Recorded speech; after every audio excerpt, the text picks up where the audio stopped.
Hey everyone, it's Optimistic Oliver here, back with another positive video reminding you to be grateful for the little things in life that make our lives easier and happier.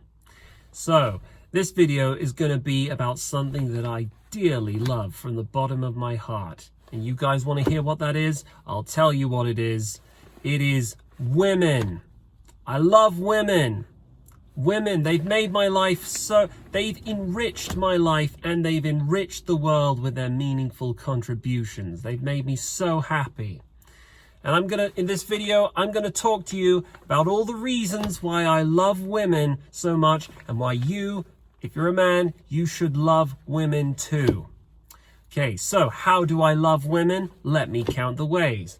First thing I love is I love the mutually inconsistent standards of behavior that society applies to both men and women, and I also love the contradictory expectations that exist both for men and women, which, when you examine both of them side by side, don't make any sense. Now, for instance, on the one hand, we're told by society that women are every bit as capable, competent, reliable, and capable as men. So women are equal to men, so they deserve to be in those top positions of power. They deserve to have those highly coveted jobs that give out lots of money. They deserve our respect, and they should be running the show because they can do the job just as good as men. Actually, we're sometimes taught they can do it better than men, so I'm sometimes told. So we're taught this. But on the other hand, we're also taught by society at the same time that women are being repressed, they're being held down, they're being held back from their full potential, and there's all these rich men who hold all the positions of power. You know, the top paid BBC presenter and executive is a man and not a woman, and people don't watch women's football as much. And men are they're exerting their male privilege to hold women down. And we got to rise up and take the reins of power and let women run the show.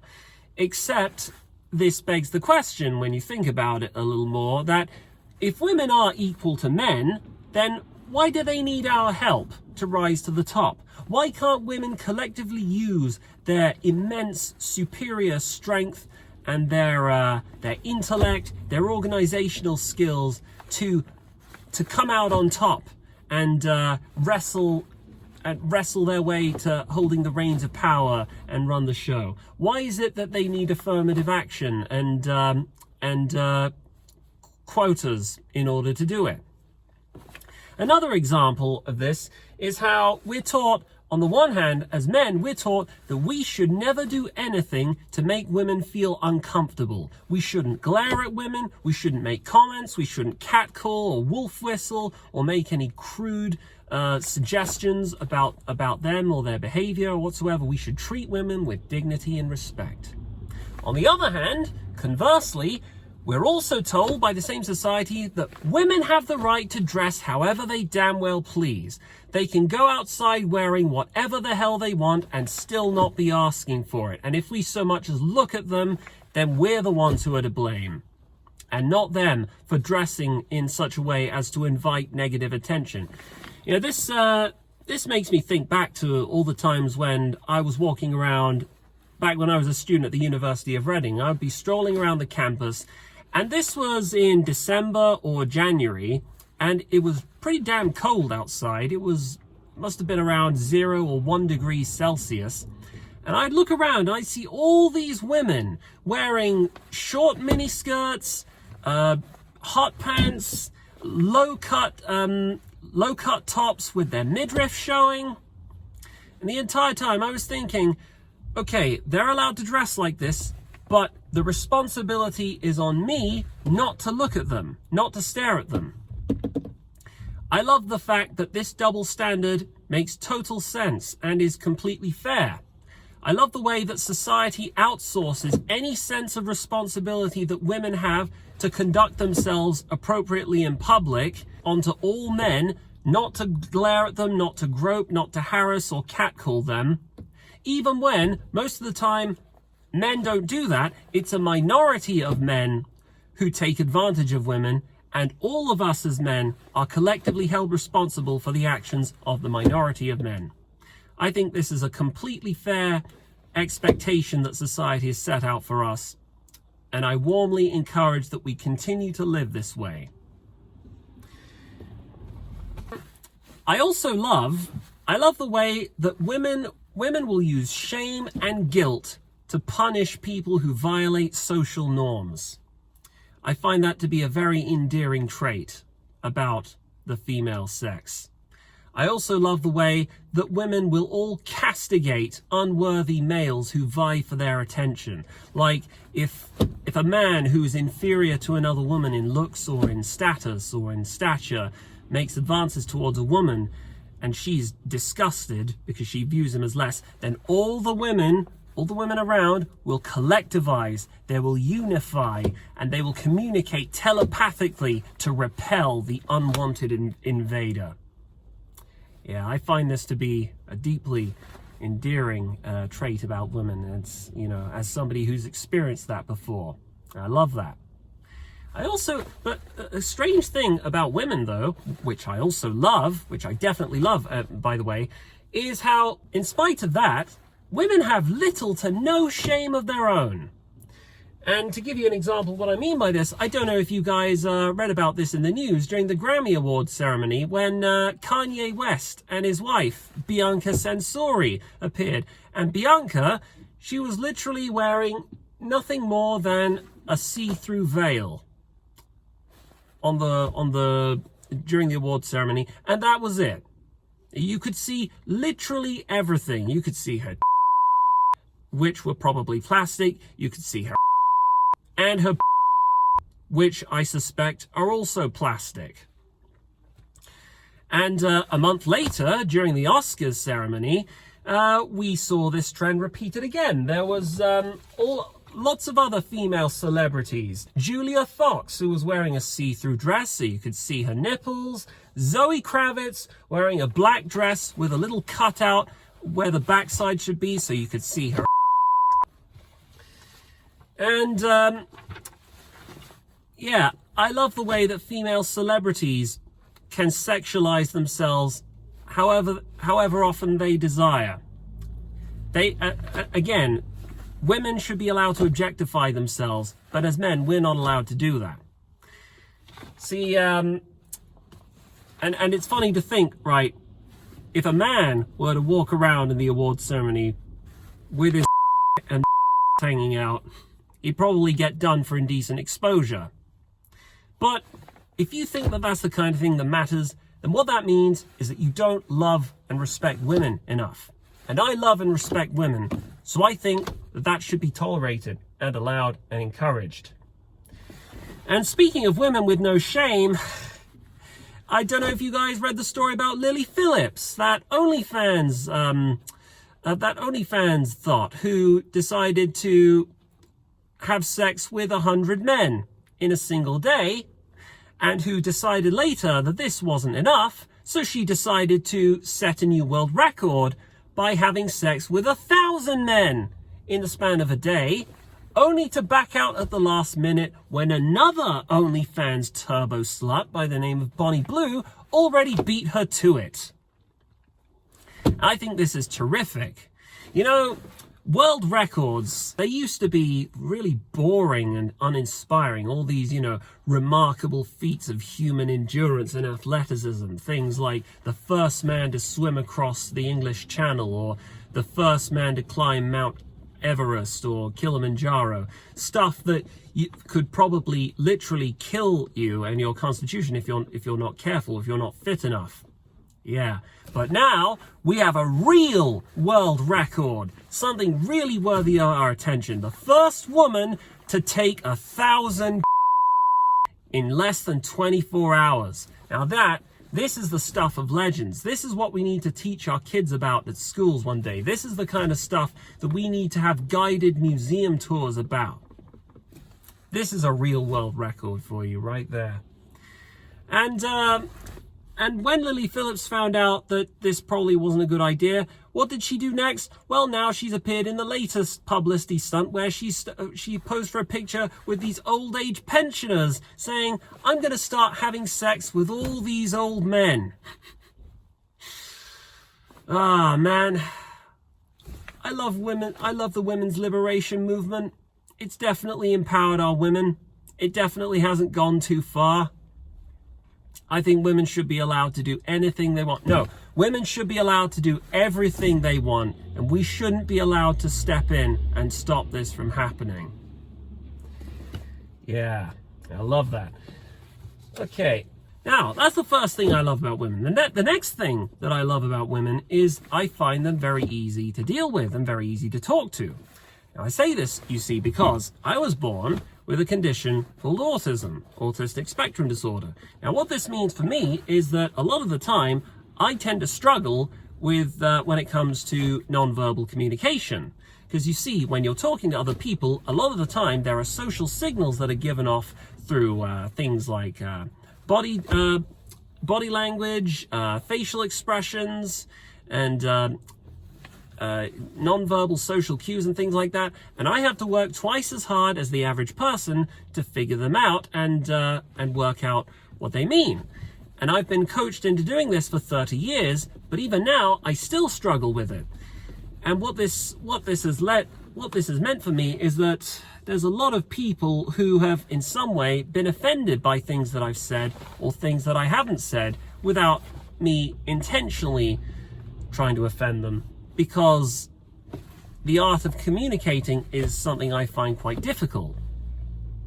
Now, taking all that into consideration, I especially love talking to women because women are notoriously opaque about their intentions and their motivations when I speak to them.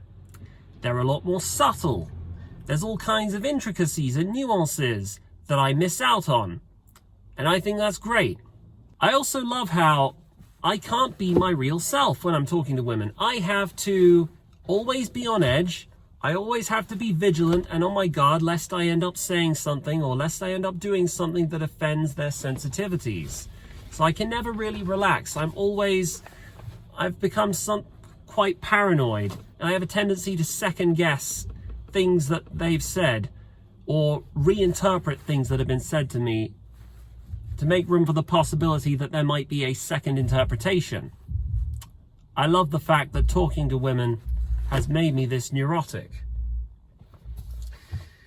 I love the way that women do not always communicate their emotions directly, and it's our responsibility as men to figure out what they are. You know, that's the brilliant thing, the wonderful differences between men and women, right? Men are from Mars, and women are from the bottom circle of hell. You know, funnily enough, that reminds me, 10 years ago, I remember, there was a song that became quite popular and notorious called Blurred Lines by Robin Thicke. And the song, it was quite controversial. It's a song about a man who's flirting with another woman in a club, who's making sexual advances towards her, but the woman keeps giving him mixed signals, so he can't work out whether she's interested in him or not. Hence the term blurred lines. And this song got lambasted and heavily criticized, mainly by feminists, but also by the mainstream media, because it was basically advancing rape culture and toxic masculinity. And you know, no means no, this sort of thing. I remember that very well. Except that up until fairly recently, at least before the mid-2000s, it was a well-known aphorism. It was the conventional wisdom of society and a well-remarked upon observation about female psychology that as a man, you cannot always take what a woman says at face value. That sometimes a woman will say no, but actually be thinking yes. She might be playing hard to get, or a woman might be saying yes but actually thinking no. She might literally just be smiling and being polite and friendly, but actually she might not have any interest.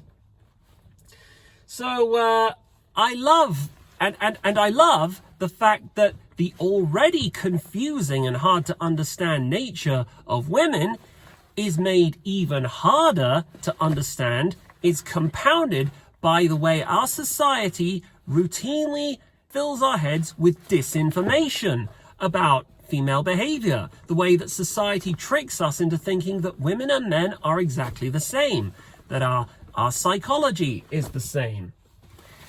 And I love the effect that this has had on young men, of how it has demoralized them and left them fumbling around in the dark. And it's made their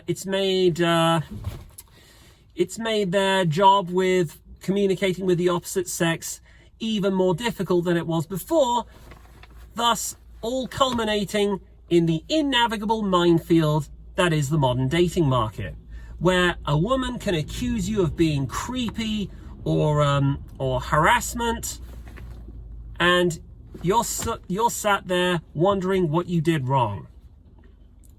Or a woman will stop communicating with you, she'll ghost you without telling you why, and the responsibility falls on you to figure out what you did wrong. And I love that. I love that about women.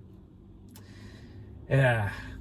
So, what else do I love about women? Well, also, another thing I tell you I love about women is women in academia. Yeah, you know, academia, man, it used to be a prestigious field where people went to learn more about the world. It used to be an esteemed dominion where people would dedicate their time to finding out and exploring the truth, science, the nature of reality, and all that. But ever since women have entered academia, what you notice now is that academia has transformed and changed. It's no longer an institution of higher learning. Now it's basically become the modern day church, where you learn about equality, you learn about outgroup preference and social justice, things like that. And a lot of the crazed fanatical trends that we see plaguing the West right now, a lot of them began in academia, and a lot of them correlate nearly perfectly with the inclusion and advancement of women in academic institutions. And speaking of female academics, women, they've contributed such amazing, meaningful research in the field of academia. Let me give you one example. I remember coming across Twitter, I think a month or so ago, and I saw this viral Twitter post by a PhD candidate called Ali Lukes with a paper called Olfactory Ethics, the Politics of Smell in Modern and Contemporary Prose. Basically, she wrote a PhD doctoral thesis on how smelly people are discriminated against in literary fiction. Now, finally, we have some real groundbreaking research. This is what real academia is. You know, people have this silly idea that, you know, real groundbreaking research used to be stuff by crusty old white men, stuff like, you know, Einstein's theory of relativity and how it transformed our understanding of the speed of light, or Hawking's black hole theorem and how it told us about the nature of black holes and how the universe works and what gravity does, etc., etc. But no, now we got some real good research. This is the stuff that will influence generations of new academics. And thank God we have women in there to educate us on why in written fiction, in books, smelly people, people who smell bad, are basically looked down upon. This is definitely something that we needed a 100-page written academic paper about. I love women in academia, man. But you know what I love as well? You know what I also love? I'll tell you what I also love. Women in the workforce.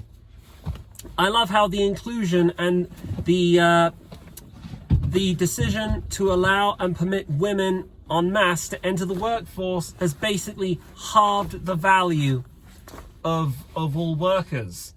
It's halved wages and doubled the amount of taxpayers, and it's made family life a lot more complicated. See, it used to be the case that it would be the man's job to be the breadwinner, you know, to spend his life earning and making money to support the family, and the woman would be in charge of domestic chores. But now we live in a post-patriarchal world where both men and women work together, and this has fostered a sense of economic rivalry among men and women, where they don't really see each other as partners anymore, with specific roles that have been tailored to their nature, but now they see each other as competition, and this has complicated the family life in a lot of ways.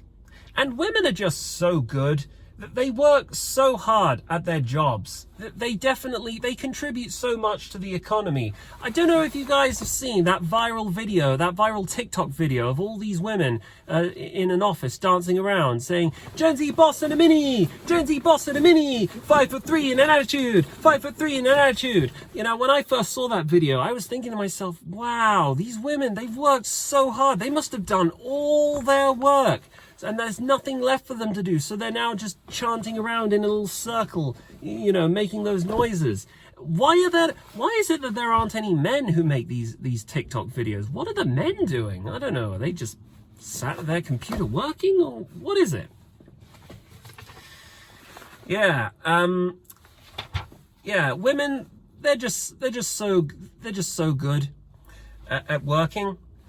I don't know if you're aware of this, but I love how every big tech firm, especially in the United States, is essentially, it's all a massive bubble where a lot of women work in these bloated, politically correct corporate sinecures, where they all work with silly, meaningless job titles like project manager, product manager, or product strategist.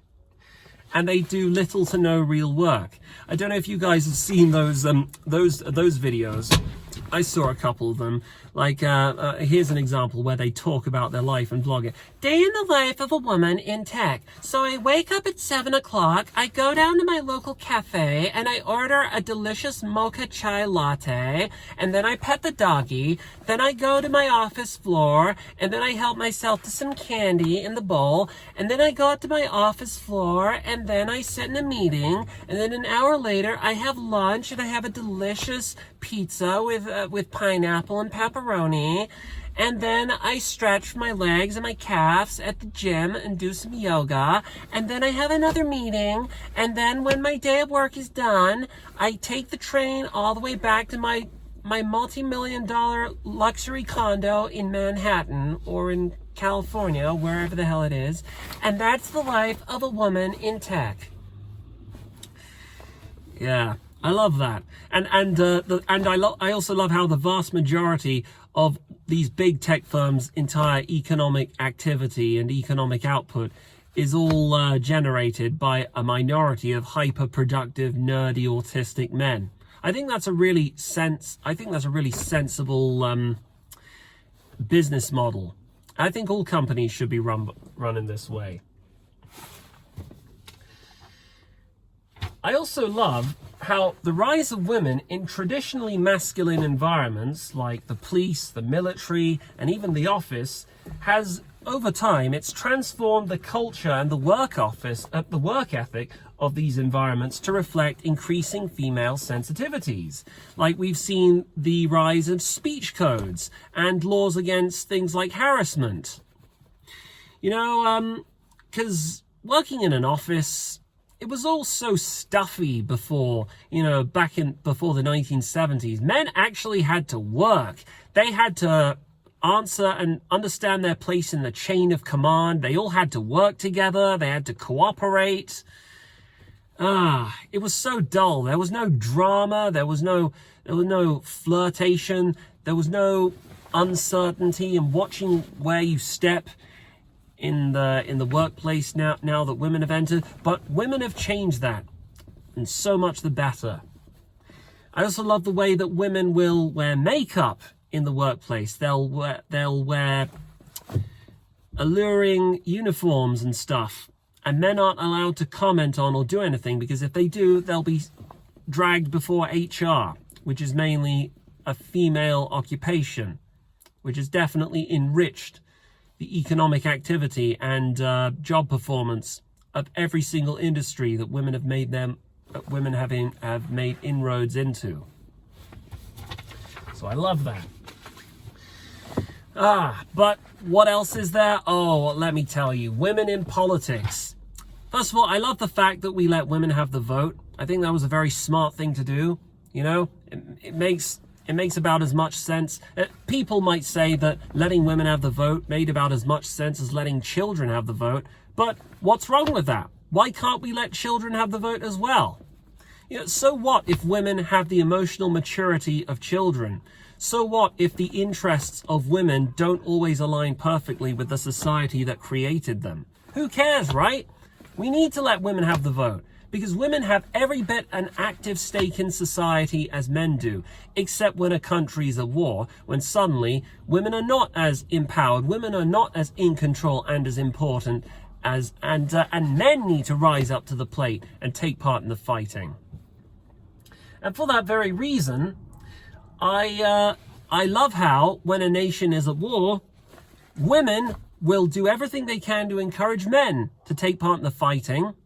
You know, during the First World War, we saw those white feather girls who going around handing out white feathers to men who wouldn't be conscripted to jump headfirst into the meat grinder, but women would do little to no fighting themselves. And speaking of which, I love how nowadays we have women like Ursula von der Leyen, who's in charge of the European Union, who is talking about how we need to start sending troops over to Ukraine. Even though I can guarantee you this, most of those troops, they're going to be men. Probably all of them. But I think that's a very fair arrangement, and I love and respect that. And on the subject of women in politics, I love how the more we've given women a say in political proceedings, the more we've seen a rise of the following: public spending, a larger welfare state, increase of no-fault divorce, childcare benefits, more economic redistribution of resources and wealth, more speech codes. I especially love that. I love being in a sense of trepidation where I don't know what I'm allowed to say and what not to say. I love the fact that all of these together have collectively culminated in the bureaucratic nightmare that is modern Britain, where you can be arrested and dragged off to the courts for making a comment on social media. And I love how all of this has its roots, at its origins, it all has its roots in women being allowed to have a stake in the political proceedings. Because the way our society works now is that we view everything through a highly feminized ideological filter, where minorities or criminals are incapable of doing anything wrong, so they need to be smothered, they need to be babied. But us, on the other hand, us law-abiding taxpayers, we need to be held to a higher standard of behavior than they do. You know, they need to be protected. I think that's definitely a system that makes a lot of sense. I love that. But you know what I love even more than women having the ability to vote? I love women politicians. Women are so good at being politicians. Politics is definitely not a man's game that should be for responsible men. Let me tell you, right, who my favorite female MP is. Jess Phillips. She's a shining example of why women make excellent MPs.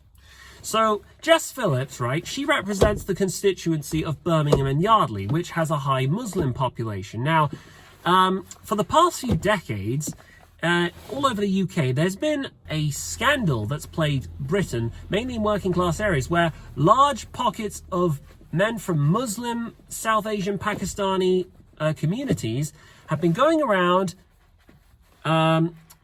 seducing young girls. Many of them were prepubescent, some as young as 9 or 10, luring them into seedy relationships, plying them with drugs and alcohol, psychologically manipulating them, and then all taking turns on them and raping them, doing horrific things, and in some cases torturing them. And there was one young girl who was literally killed up and her body was changed into kebab meat. A horrific crime against nature. Normally we'd consider this a war crime, but this has been happening in Britain at least since the 1970s. And it's been happening all over the UK, especially in towns and areas with high Muslim populations. And I love how Jess Phillips, because she represents one of these constituencies where it's almost certainly been happening and has been widely documented, she has been using her esteemed privileged status as a female MP and a feminist. She's been using her privilege and her public platform to not speak about it, you know, leaving those poor working class English girls to their fate. And I love that about her. Also, I love how Elon Musk, he started tweeting about this, and he accused Jess Phillips of being a rape genocide apologist. How dare he? How dare he correctly call her a rape genocide apologist? It's outrageous. And instead of owning up, instead of taking responsibility, instead of accepting any sense of accountability for her actions or her inactions, Jess Phillips has made the whole thing about herself. And that's the thing I love about female politicians, because whenever female politicians are criticized or accused of malfeasance by members of the public, instead of owning up or taking responsibility, they always talk about how, I've received so many hate comments and death threats, and they take part in what's called victim signaling. And this is interesting, right? Because you never see this with male MPs. Male MPs, they have a tendency to either, first of all, apologize and take responsibility, accept and own up to their failings and promise to do better, or they will talk instead about how they have been working hard, or that they will insist that they are not capable of wrongdoing. But women MPs are, I think this is definitely helpful. I think it's certainly contributed a lot more to the culture, the political culture of Westminster. I definitely don't think that this has any correlation whatsoever with why there's increasing compounded generational resentment towards Westminster, because our politicians, especially women politicians, feel that they don't need to answer to the public whenever the public bring issues before them, and they find that the politicians are unreceptive to their needs, and women are such an excellent example of this. But that's okay, right? I love that about women. I love women politicians so much. Oh man, speaking of women politicians, I also love women in ministerial cabinet positions. I love Rachel Reeves, our Chancellor. I love the fact that she clearly is not qualified for the job. I love the fact that she lied about the fact that she worked for the Bank of England. She claimed she worked there for 10 years. But in reality, it was closer to 5 years. And it wasn't as a chief economist. It was more as part of a graduate internship program. And she also claimed that she worked for Halifax as a chief economist for 5 years, when in reality it was more an HR middle management position. And she was made redundant because she was at the center of an expenses scandal, and the results of which we never found out about. But we never learned about this until she's now already basically in charge of the country's finances and the economy. And I love that about her, because we should definitely give women a chance. We should definitely let women have a chance at the reins of power, even when they're not as qualified. Especially if they're not as qualified, I say. Angela Rayner, another example. This bright spark, Angela Rayner. What did she do? She lived in a council house. She got knocked up when she was 16 and became a single mother. And that's definitely the quality of woman that we need running our country right now. Oh, and the best to last. Let me tell you, another great example, Yvette Cooper. I love how there used to be a picture, I think it was either Admiral Nelson or no, it was the Duke of Wellington, Arthur Wellesley. She removed a portrait of the Duke of Wellington out of her office, and what did she replace it with? A picture of herself, a side portrait of herself. Because that's definitely, she definitely deserves to have her own portrait in her office. And female prime ministers, they're so good. Don't know if you guys heard about this, but the last female prime minister we had was so rubbish. There was a competition between her and a lettuce to see who would last longer, and the lettuce won. But hey, that's okay. We need more female MPs. We need more female prime ministers. We need more women in positions of power, because women are perfect. They're good at everything. And there's so many other things. But let me save the best till last. I love the way that women's issues and men's issues are handled in our media by our elites. I love the way that men's issues are often seen as compared with women's issues.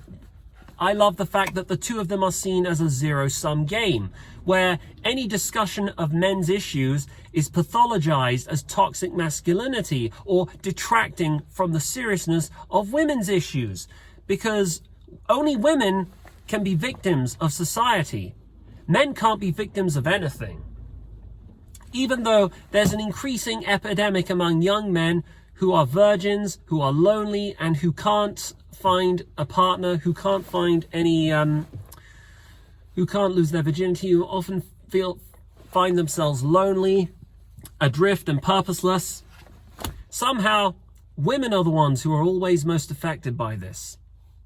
And we've seen this phenomenon take off with the rise of the word femcel, which some people say is a complete fabrication. It's funny, you know, I once remember seeing a video about the rise of femcels. I think, it might have been a BuzzFeed or an ITV News video. And one of the women who appeared in it already confessed that she had a boyfriend.